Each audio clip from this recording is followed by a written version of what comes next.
The courtroom was quiet. Too quiet. The kind of quiet that wraps around your lungs and makes you forget how to breathe. Across the aisle, she sat perfectly composed in her expensive navy suit, hair straightened, hands folded over a crisp legal pad like she belonged on a courtroom drama series. She even managed to look fragile, like the weight of all this injustice might break her. I used to know her. Now I barely recognized her. She sniffled dramatically. The tissue in her hand was as spotless as her record, at least on paper. Her voice wavered just enough to sound believable. "I trusted her," she said, looking up at the judge. "She handled the money. I thought she was my best friend. I never imagined she'd steal from me." Every eye in the courtroom turned toward me. The accused, the former partner, the thief. I didn't flinch. Let them look. I'd spent the last 6 months preparing for this day. While she was out telling her story to anyone who would listen, I was piecing together the truth. One document, one timestamp, one email at a time.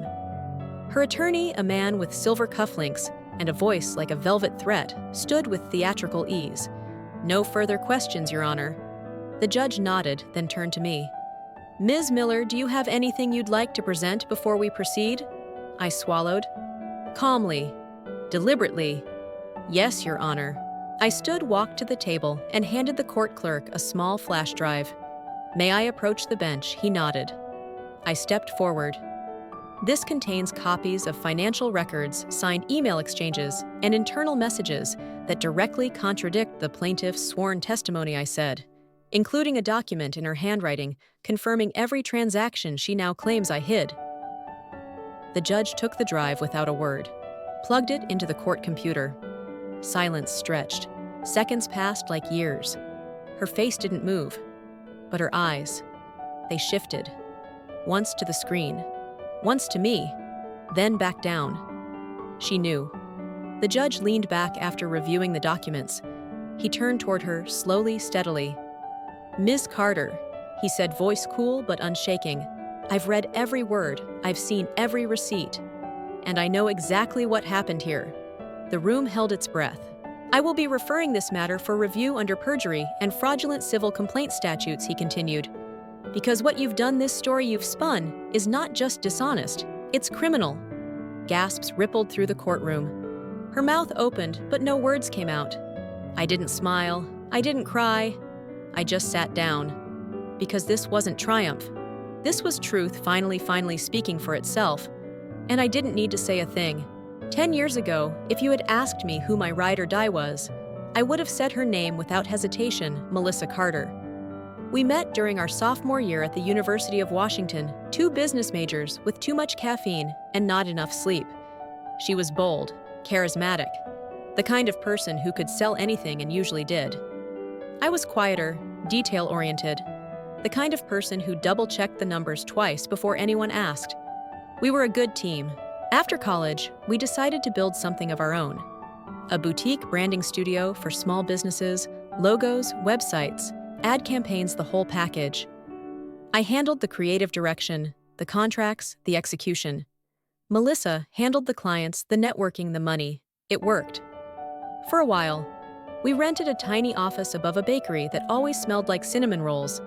We stayed late, ordered takeout, high-fived over invoices.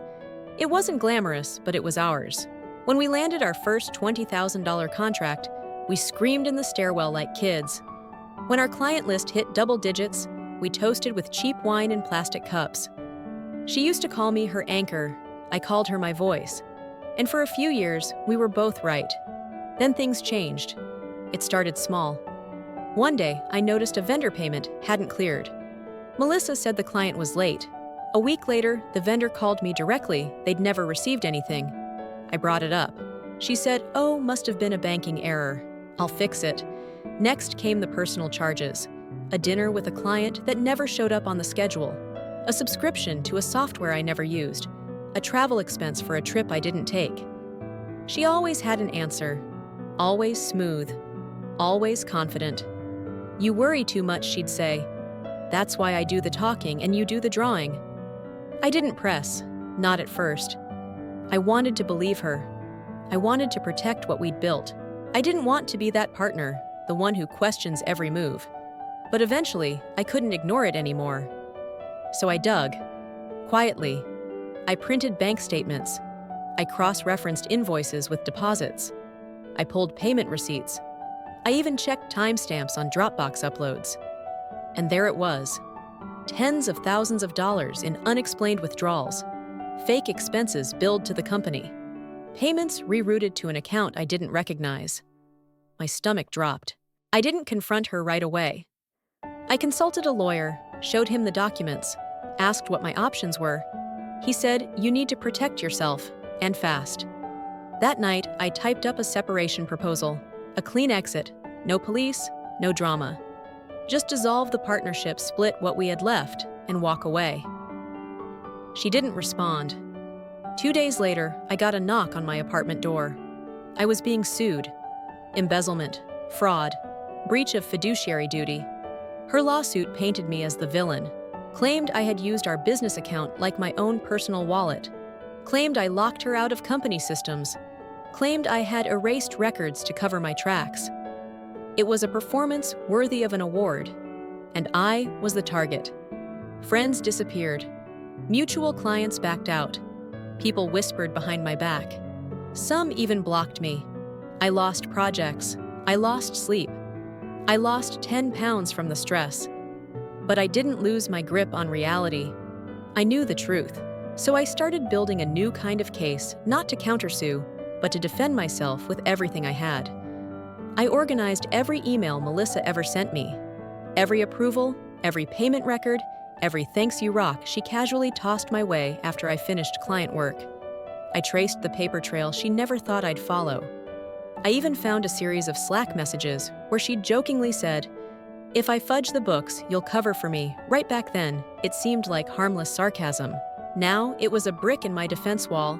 I couldn't afford a top-tier attorney, but I found someone willing to help me prepare and let me represent myself in court. She said, "You're smart, you're calm, you're honest." That's more than half the battle. So I walked into that courtroom knowing I didn't have power polish or popularity, but I had proof. Still, as I sat across from the woman I once called family and listened to her spin the story backward, I felt something twist in my chest, not anger, but sadness. We had built something together, and now she was tearing it apart to save face. But the truth doesn't crumble under pressure. It just waits for the right moment to speak. And mine was coming. The weeks leading up to the trial were some of the loneliest of my life. I wasn't just losing a business. I was losing my name. The lawsuit made its rounds fast. Melissa had connections, and she knew exactly how to weaponize them. The whispers started: slow, online comments, passive-aggressive emails, a few unsubtle tweets from people we once mentored. Then came the clients. I watched 3 long-term projects vanish within a week, all with the same line, "We're going in a different direction." What they really meant was, "We don't want to be associated with a thief." I wasn't convicted. I wasn't even on trial yet. But the accusation was enough. Melissa's version of the story was simpler, cleaner, easier to believe. She cried in interviews, gave tearful quotes about trusting the wrong person, posed as the betrayed friend turned accidental survivor. Her story made headlines on local small business blogs, from heartbreak to Hustle One, woman's journey after business betrayal. I saw the headlines. I read the comments. I swallowed the bile in my throat, not because I wanted to fight her online, but because I had to fight her in court. Every day felt like walking through wet cement. I barely ate. I barely slept. I started double and triple checking every email I sent, terrified someone would twist even a casual message into evidence against me. One morning, I walked into my favorite coffee shop and saw a barista I used to know. He looked at me, then leaned over and whispered something to his coworker. They both looked away. It felt like death by 1,000 looks. Even people who didn't believe her fully still kept their distance just in case. No one wanted to be caught in the middle, so they left me on the edges. And in that silence, I worked. I turned my tiny apartment into a case wall. Sticky notes, folders, labeled envelopes, timelines on the whiteboard, a paper trail that stretched across the room. I printed every transaction Melissa had authorized, I highlighted her signatures, her approvals, her private Slack messages that said things like, "Just move the funds around. We'll clean it up later." I logged every document in a spreadsheet cross-referenced by date and account. It wasn't glamorous, it wasn't fast, but it was truth. I backed up everything to 3 drives, 1 physical, 2 encrypted cloud copies. I created a digital binder with clickable tabs labeled clearly for court, and in between all of that, I tried to hold myself together. Sometimes at night, I'd sit on my living room floor and stare at the ceiling, wondering what it would feel like to lose. Not just the case, but myself. What if no one believed me? What if the judge sided with her? What if I'd done all this for nothing? Then I'd hear her voice in my head, Melissa's voice from one of our last real arguments, before it all fell apart. "You're the behind-the-scenes girl, Rachel. People don't listen to you, they listen to me." That's when I knew she wasn't just lying to protect herself. She truly believed I didn't matter enough to be heard. That was her fatal mistake. Because people like me, we don't shout, we build. And I was building a truth so solid, not even her mascara-streaked tears could wash it away. A week before trial, my lawyer friend Carmen called me. She was the one who helped me structure my defense review documents and prep filings. She didn't have time to represent me in court, but she made sure I walked in armed. "You ready?" she asked. "No," I said truthfully. "But I'm prepared." She smiled over the phone. "That's enough. Judges don't rule on feelings, they rule on facts. And you have more than enough of those." I exhaled. "I just hate that it came to this." "It always does," she said. "People lie when they think the system can't see them. But the law is slow, not blind." The night before court, I sat at my dining table, everything packed, printed, organized. I laid out my clothes, a simple blazer slacks and a soft gray blouse. No flair, no message, just me showing up like the truth I carried, quiet, steady, undeniable. I slept for 4 hours. Then I walked into the courtroom spine, straight documents in hand. Melissa was already there, laughing with her lawyer, wearing pearls. The trial began. She lied, beautifully, believably, and I sat still, because I knew something she didn't. The truth may take its time, but it always shows up. Melissa was in her element. She sat poised, legs crossed, hands folded, blinking at the judge with wide, damp eyes. Every word out of her mouth was smooth practiced, delivered with the polished flair of someone who believed their version of the story deserved a standing ovation.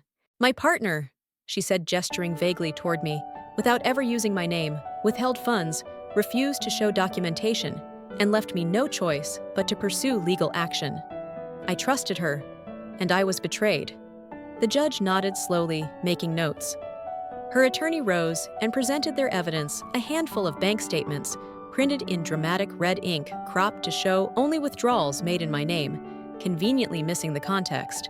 They had a couple of screenshots from internal chats, one-liners taken out of full conversations, and Melissa's personal statement, signed and highlighted like a school essay.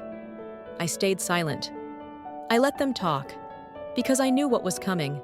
When the judge finally turned to me, his expression was unreadable. "Ms. Miller, do you have anything to present in your defense?" I stood. "Yes, Your Honor." I walked to the table, picked up the USB I'd prepared, and handed it to the clerk. "I'd like to submit digital files for evidence with your permission." The judge nodded. "Proceed." The clerk plugged it in.